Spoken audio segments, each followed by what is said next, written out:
दो एरिया में ये रामधन का मर्डर हुआ। अभी तक ज्ञात हमलावरों का जो कि खुलासा नहीं हुआ है। रामधन मीणा की डेथ बॉडी अस्पताल में मोर्चरी में पड़ी थी। SC/ST एक्ट में ये प्रावधान है कि यदि SC/ST का किसी ने मर्डर नॉन SC/ST ने किया है तो पीड़ित प्रतिकर योजना के तहत 8,25,000 रुपये का प्रावधान है। वो दो एरिया में ये रामधन का मर्डर हुआ। अभी तक ज्ञात हमलावरों का जो कि खुलासा नहीं हुआ है। उस समय इस संबंध में जो 5 दिन से धरना प्रदर्शन चल रहा था, प्रदर्शनकारियों और पुलिस के प्रशासन के बीच वार्ता हुई और उनकी जो मांगे थी, जो जायज़ मांगे थी, उसमें प्रशासन ने सरकारी योजनाओं के तहत उनको एक तो इसके जो जिसने मर्डर किया उनका खुलासा किया जाए। तो अभी पुलिस इस चीज़ से फ्री हो गई, तो अब जल्दी ही हम कोशिश करेंगे कि इसका खुलासा हो जाए। दूसरा, जिसमें सरकारी सहायता का था, तो हम मैक्सिमम प्रयास करेंगे गवर्नमेंट की जो योजना है उसमें जो अनुमत सहायता है वो दिलवाने का प्रयास करेंगे। तीसरे, परिवार की एक सदस्यों को नौकरी, तो परिवार के सदस्यों को हम कोशिश करेंगे संविदा के आधार पर इनको नौकरी मिले। और इसके अलावा परिवार की सुरक्षा के लिए बात की थी, तो उसके लिए भी हमने कहा है कि परिवार को किसी तरह का कोई खतरा नहीं रहे, मैक्सिमम सुरक्षा का प्रयास किया जाए। ST एक्ट में मतलब क्या SC/ST एक्ट में ये प्रावधान है कि यदि SC/ST का किसी ने मर्डर नॉन SC/ST ने किया है तो पीड़ित प्रतिकर योजना के तहत 8,25,000 रुपये का प्रावधान है। वो 2 चरणों में मिलेगा। 4,12,250 रुपये उसमें प्रथम चरण में FIR दर्ज होते ही मिलेंगे और 4 लाख चालान होते ही आधी राशि बाद में मिल जाएगी। इसके अलावा परिवार की जो विधवा है उसमें 5,000 रुपये पर मंथ उनको पेंशन का भी प्रावधान है। और इसके अलावा पालनहार के तहत प्रत्येक बच्चे को 1,500 रुपये का प्रावधान है और 1,000 रुपये विधवा पेंशन का राजस्थान सरकार की योजना से अलग से प्रावधान है। तो 8-9 हज़ार रुपये महीने के ये प्रावधान के तहत उनको मिल जाएंगे।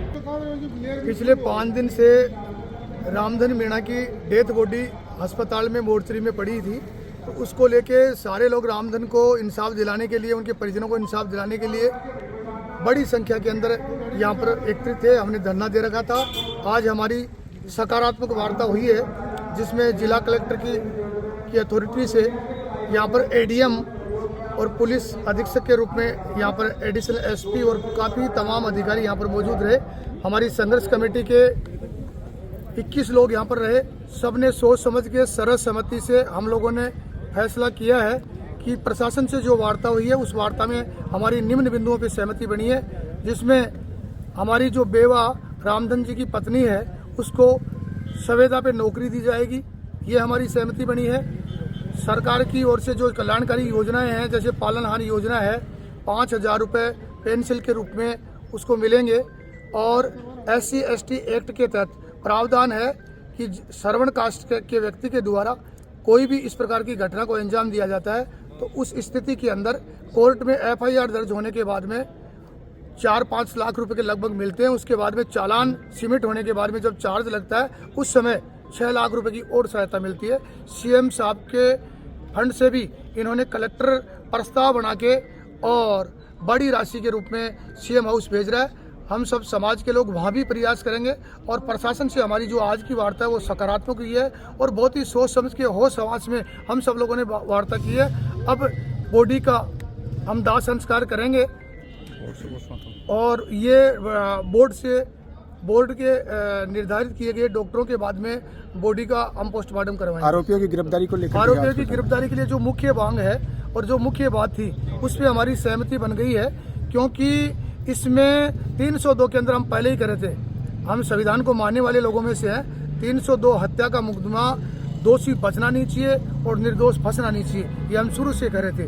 और पुलिस अलग अलग टीमों के तहत स्पेशल टीम भी लगी हुई है और पुलिस के कई SHO इस अनुसंधान में लगे हुए हैं। हमें पूर्ण विश्वास है और हमारे काबिल अधिकारी हैं जिन कई आंदोलनों के अंदर हमारा उन्होंने सहयोग किया है और वो कमिटमेंट के भी पक्के हैं। इसलिए हमें पूर्ण विश्वास है कि 3 से 4 दिन के अंदर पुलिस उनको खोज निकालेगी, उनको ढूंढ निकालेगी। ऐसा आश्वासन पुलिस ने भी दिया है और सर्वसम्मति से हम सब लोगों ने माना। आपका नाम? सुरेश मीणा किशोरपुरा, प्रदेश अध्यक्ष श्री मीन सेना।